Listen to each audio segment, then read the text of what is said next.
Good morning. I'd forgotten how to start. I'm just going to start again.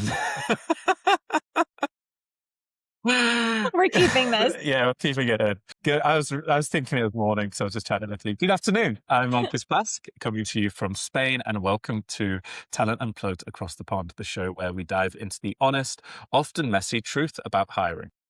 Good morning. I'm Megan Conlon from Houston, Texas, and this is the show coming to you from two continents, two perspectives, one unfiltered conversation about how we look at the recruiting industry. My goodness, it's been a minute. How were your holidays first to start?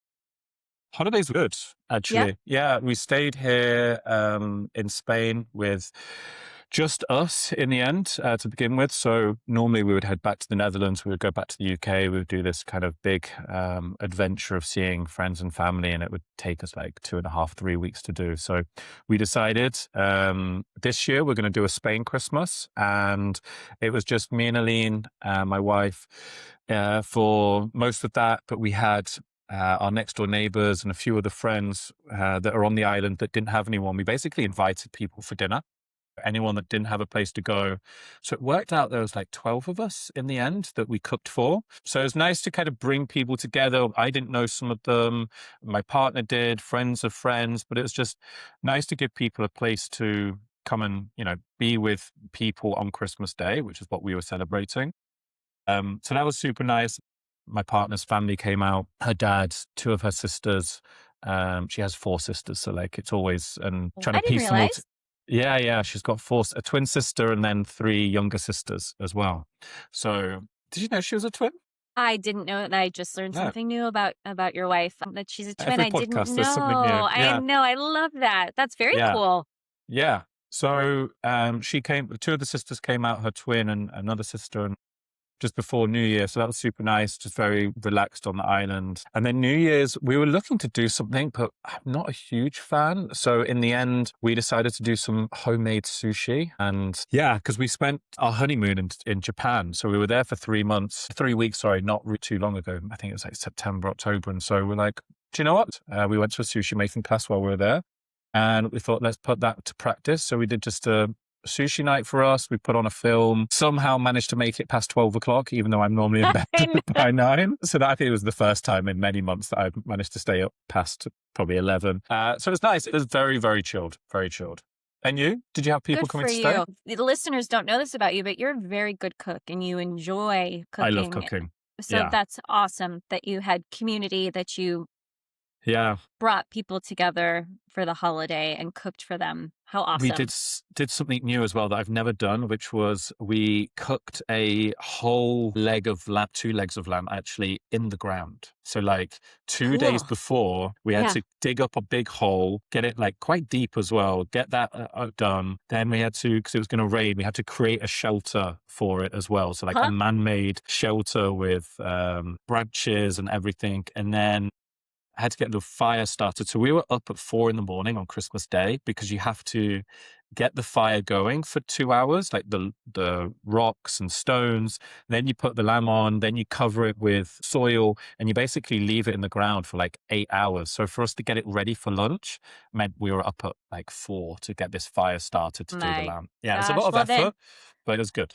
was it? Yeah, I was going to say, was the result Result was excellent? great. Yeah, it was delicious, but I probably should have just put it in the oven for like 2 hours instead of doing the full 4 a.m. start.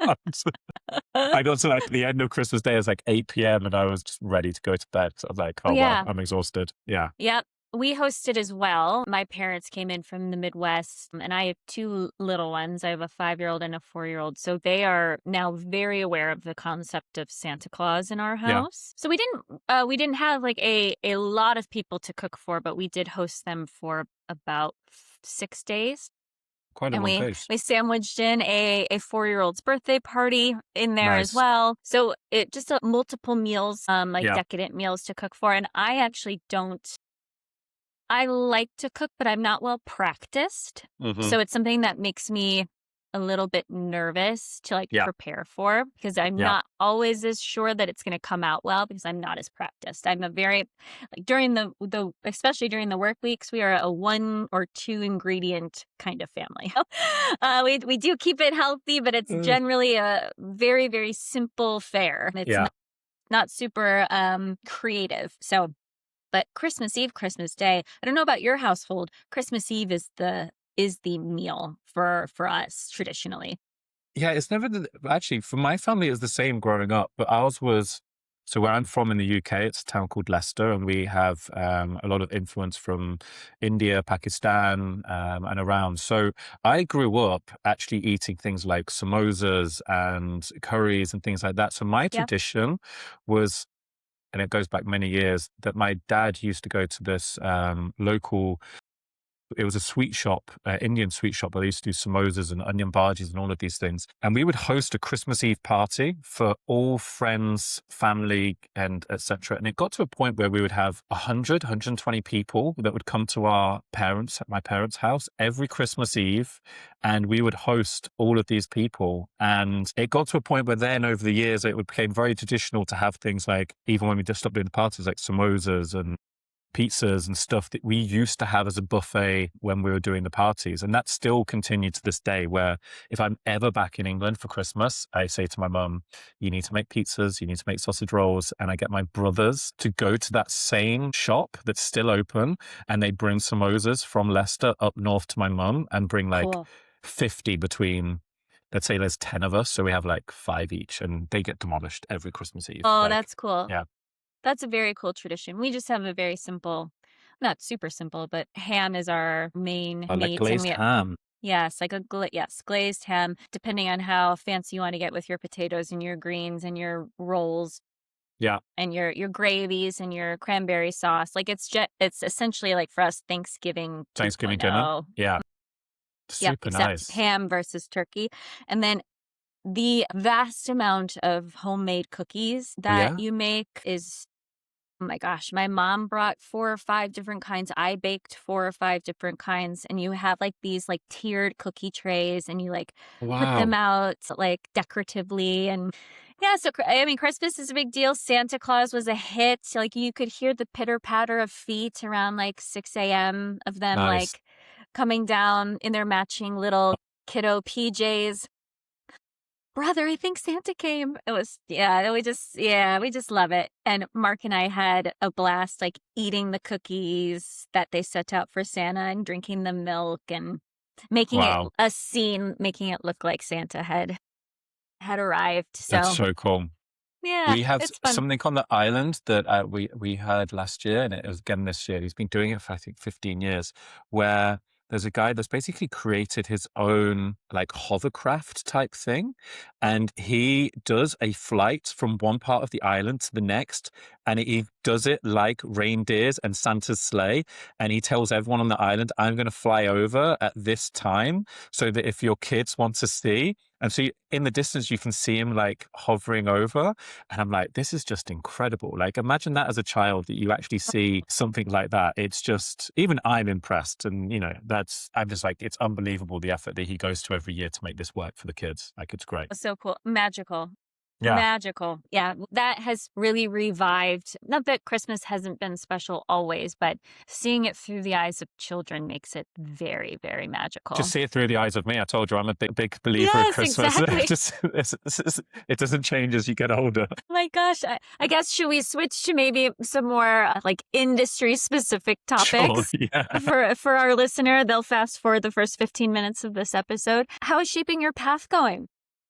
It's going really well. I intentionally tried to have a quiet holiday period, so I closed up with a few people just before the holidays, so like end of November, so that I could have all of that December off from there, which was really valuable to do. And then I started basically first week of January putting some feelers out and doing some more posts and interest. And yeah, I just had a CFO just message me end of last week. We had a call on Monday, and he's going to sign up, which is great. And he's going Awesome. to do one of the exec coaching programs, which is wonderful. And yeah, it's kind of nice to start the year with, like, I don't always have to work with people that are that senior, but it's nice to work with someone that's really looking for a pivot, looking for a change, looking to move countries, doesn't know what job to look for, is really looking for a lot of support, which is great and can definitely help him, which is wonderful. But yeah, it started the year really well. And I've got a few more people that are interested. But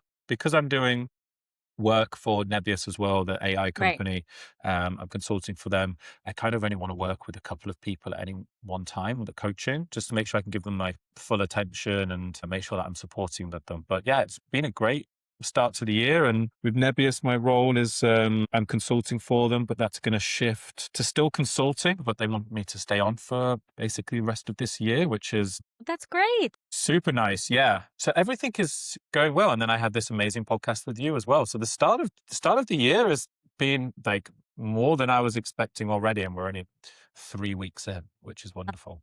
I love to Yeah. hear that. That's Yeah. wonderful. Things at Mitre are off to the races. Yeah. We are 3 weeks into Q1. Mitre had a banner year last year. We just did our 2025 recap, and really on all metrics, whether it's ARR, our booked ARR, our live ARR, our annual recurring revenue, Yeah. number of folks we added to the team, our retention rate of our customers, our general satisfaction. Like we're Great. just had a really, really great year. So a lot to celebrate. And then my team, Mm-hmm. my two new recruiters are ramped and taking roles in their respective orgs. And we just literally this last week just rolled out recruiter rubrics based on levels so that they Great. know how they're being measured, what, meeting to exceeding expectations looks like. And then we drafted goals based on, our OKRs for the people team for this quarter. But the behaviors that I want to instill in my team is quality over quantity. So having them own a remit, we know what roles are business critical. We're focused on making sure we hire those. We're Yep. more focused on our quality of hire scores. We're more focused on outcomes versus like the measurements of those outcomes. So like we're Yep. doing check-ins. It's like when you think about normal KPIs for recruiters, like offer acceptance rate Yep. or time to Time to hire hire. or Yeah. conversion from recruiter screen to hiring manager or hiring manager screen to next interview. We're doing status checks based on, our goals for the quarter and Yep. using those metrics to inform whether we missed or didn't miss those goals. But Mm-hmm. I'm not granularly measuring them on those goals. We're just too small yet Yeah. to do that. So that's Yeah. the approach I'm taking this year with the Smart. team. Yeah, Yeah. and I think it's a good way to do it. I'll check in with you and see how it goes. But I'm hoping that actually instills the right behaviors and the right Yeah. outcomes versus, well, Megan, you're supposed to hit 8 hires this quarter. You Yeah. better rush and make sure you hire those Exactly. 8 Yeah. people. No, we Yeah. want to hire the right people. That's what Yeah. we care about. Yeah, and I think that's super important. And you touched on it there, like for people that don't know, the metrics that recruiters can have, offer acceptance that always needs to be above a certain percentage. So this is when candidates get to an offer and then decline or withdraw or something happens from our side. Time to hire, time to fill, time to start. You said conversion rates. There's so many that can go into this, and it can become an absolute pressure pot of Yes. you have to make this hire, but make it quickly because you're measured on how quick it needs to be. And it can be sometimes really hard to measure the quality piece apart from doing surveys or doing, these check-ins. And I think a few years ago, everything for businesses was about speed. Yes. For us, it was how quick can you do it without any challenges. Now it's shifting to the quality. So I think it's a great way that you're going to be measuring the team. And I'm sure they're appreciating it as well, or at least will appreciate it in the future. Yeah. I mean, this is the first quarter, so I'll report back and Yeah. see how well we did with our outcomes because we're set to hire 25 people with a team of 3 full-time recruiters and myself. Yeah. Which is with 2 recruiters that are really, this is their first full First quarter quarter. brand new. Yeah. Like that's pretty ambitious. So we'll report back and see if we measured for the right things. But Interestingly, at our stage as well, we also are still building the proverbial airplane as we're flying it. Yeah. So there's still processes that need to be built. We still have employer brand and recruiting operations Hmm. components that need to be fleshed out. We only really have a year's worth of data that's Yeah. somewhat clean Yeah. as opposed to a much larger, more mature company. So I think for this stage in maturity and given the other pillars of a proper talent acquisition team that we need to build, these are the right measurements, but I will report back and we'll see if I Please was do. right. And if I could share, I would share as well that we're doing something very similar at Nebius, not Awesome. directly the same. Um, the company has gone from 300 to they're now 1,000 people. It will be close to 2,500 by the end of this year. Uh, so from 300 to 2,500 in the space of 2 years is substantial growth. But yeah, it's really the things that we're working on that I'm helping with are things like that, competency framework that you touched on for recruiters. We're looking at metrics, we're looking at employer brand, we're looking Yep. at engagement surveys, and all of those things are super important to a business that's growing. Again, similar to you, we don't have the data from really, I'd say the last 2 years, it's going to be hit and miss. Yeah. So we're like you, we're trying to put our finger on the needle and go, that seems like a good direction, but we're not basing it on data. It's on the feeling and the experience that we have and just Yep. trying to make the right calls. And that's a difficult place to be, especially if you're growing exponentially like that. Yeah. Whether you're a small or big company, growth is still growth at the end of the day. Right. Right. Yeah. Totally. Yes. Well, before the myth, I was going to let you know, USA World Cup, it is on. Okay, I'm coming. I'm My so my excited. friend has had the approval from his company. He's told me today. He was like, "Get your flight booked. It is happening." So I will be there to join you in June for our little. Amazing. I'm so excited. We'll put it in our calendars or our diaries. This is, by the way, episode 10 for us. So this is I our know. 10th myth Milestone. busting and milestone. Yeah, it's It's incredible. pretty Like, cool. yeah, it's cool. We're That's getting pretty through them. cool. I can't believe it. Some podcasts don't make it to their 10th episode. So this is really No, cool, buddy. This is yeah, really cool.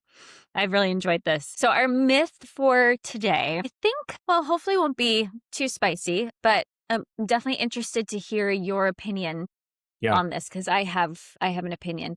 yeah, Open to work banners. So those banners yes, on LinkedIn that you can put on your profile picture. I believe they're green and they say open to work. yeah, And it essentially signifies to recruiters, hiring managers, your network that perhaps you're in between jobs, you've been laid off, yeah. you maybe voluntarily decided to leave, but you are publicly saying that I am no longer working at the company I was working at and I'm open to new opportunities. Should you use those? Or I guess the myth being they make you look desperate is the myth that we're busting today. Yeah. Open to work banners make you look desperate. What are Yeah. your thoughts? Don't like the open to work banners in truth. Okay.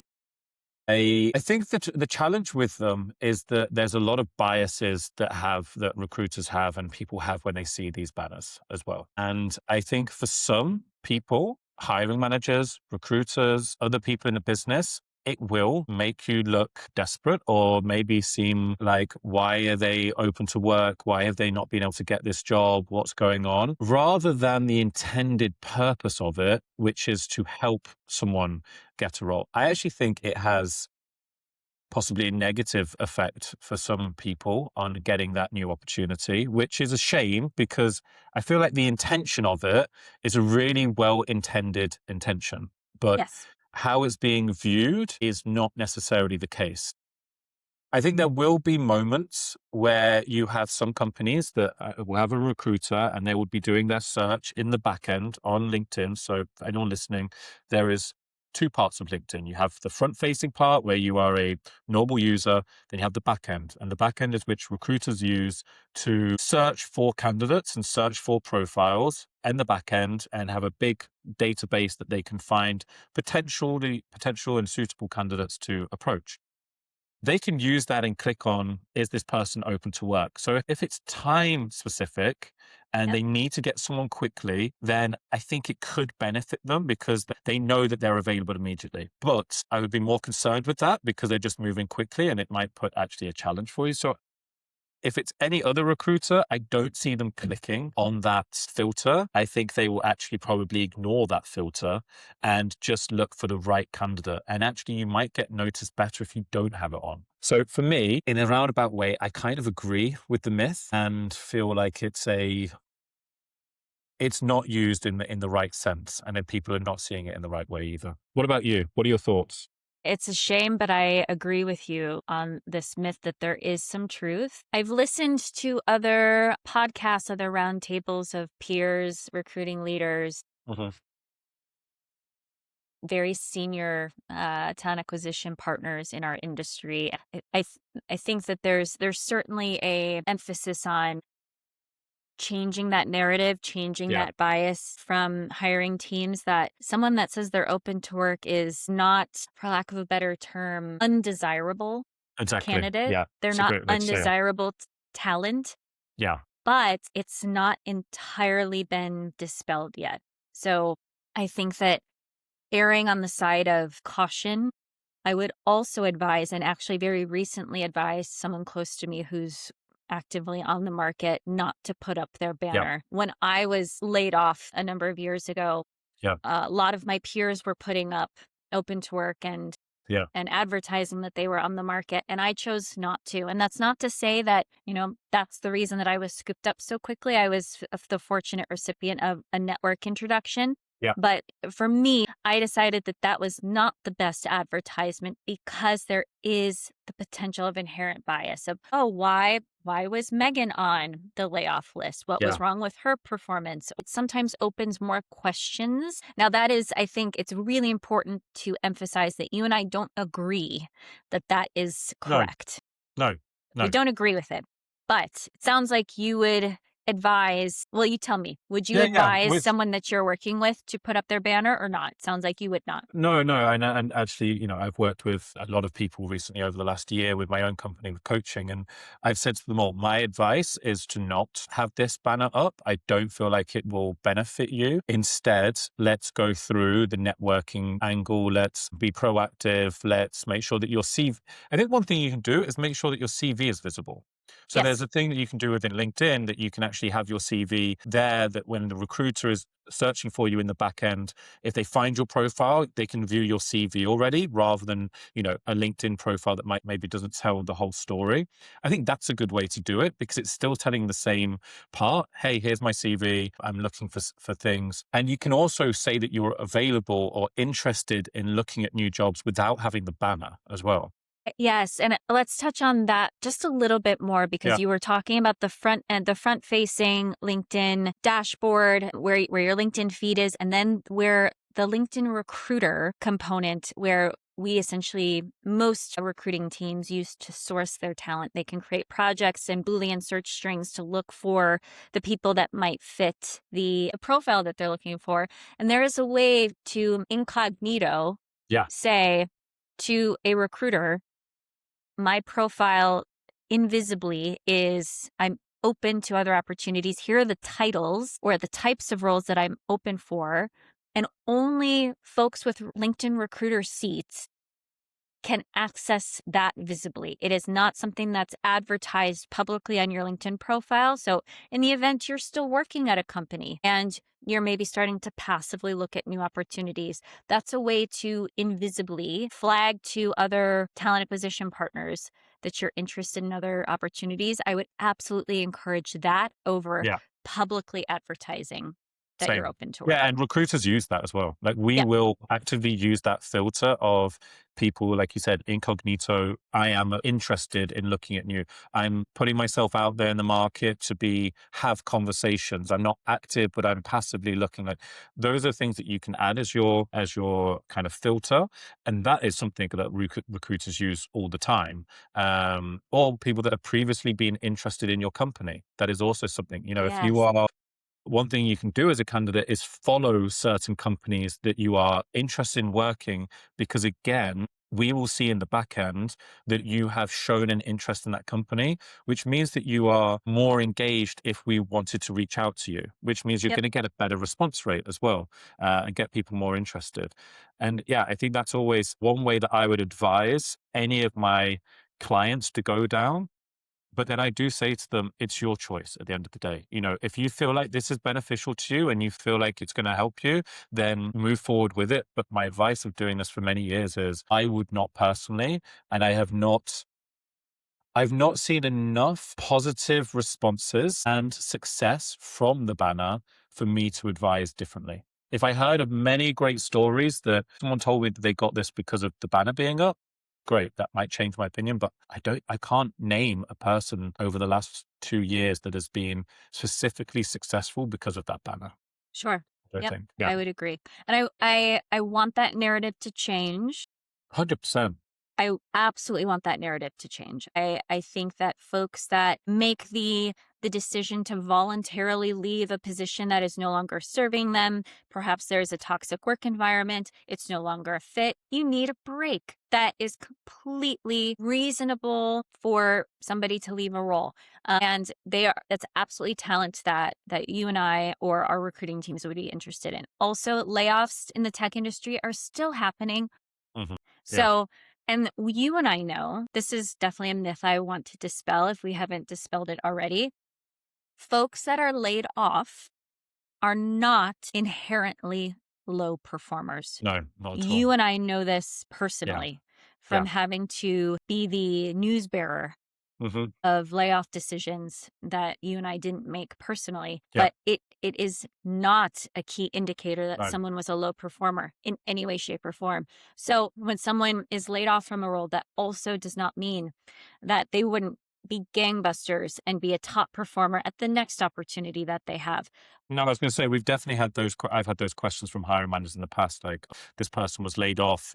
Was it performance? What did they do? I'm not feeling comfortable with moving forward with them. I'd rather move with someone that's already still in a company. And it's like, okay, this is where it's the responsibility of the recruiter or someone in TA to really push and explain Yep, exactly what you've just done very eloquently. Is that this is not always poor performers. This is down to business decisions. It's down to strategy. It might be location. It might be leveling. It might be whatever. It could just be 1,000 reasons away from performance. And yep, that, unfortunately, again, has been tagged with anyone that's affected by a layoff is probably going to be performance based. And it's just not the case at all. nope, it's not. Yeah. It's simply not. I think as well on the open to work banner, I think that there's and also like when we talk about where hires come from, when you and I track as recruiting leaders, Yeah. like source of hire, whether Yeah. it was someone who we reached out to cold and managed to attract them to the company versus an applicant versus an agency lead versus a network, it seems that we still put a lot of emphasis on sourcing Hmm. and attracting people that don't know about our company versus applications. Now, I dispelled in another episode that we had a higher percentage of our folks we hired at Mitre. We hired over 70 people last year. A higher percentage came from applications than Yeah. from our own sourcing That's great. efforts and our own outreach. So this is not always the case, but I think that there's still a psychological element that we want what we can't have. Yeah. Yeah. Yeah. If someone raises their hand, it's like dating. I Yeah. It can be. And we're human beings, so like maybe there's an element of that, but when you're first meeting a recruiter, first meeting a hiring manager, you're getting to know each other. It's not that dissimilar from going on a first date. Not at And all. so it is when someone raises their hand and it says, flashes that they're open to work, there's potentially a psychological element as well of, oh, Yeah. I'd rather try and attract the person that is That doesn't want us yet. is dating somebody Yes. else. Yeah. Yeah. Who's not on the market yet. Not on the yes, who's not on the market. That's probably a terrible metaphor, but that's No, no, that's it's that's how completely I can true. think of it. Yeah. And aside tracking, I remember before I met my wife when I was dating, I was literally just interviewing. It was like I was being a recruiter in my job as well as being a recruiter on the dating side, and I was like, I need to slap out of this. Like, I can't be just doing the interviewing questions. But that's a sidetrack. But yeah, Phew, it's funny. That's an entirely different episode. We'll bring a lead on for that one. Yeah, but it is true. I think it's true. Interviewing, getting to know a hiring manager or a new company is akin to getting to know someone who you may Yeah. want to spend more time with or date. Yeah. And I think there is a psychological element of we want someone who's not on the market, or we want someone Yeah. who we have to work to attract. Yeah. Yeah. And like you said, with a lot of this, it's okay, what are the values that happens with dating?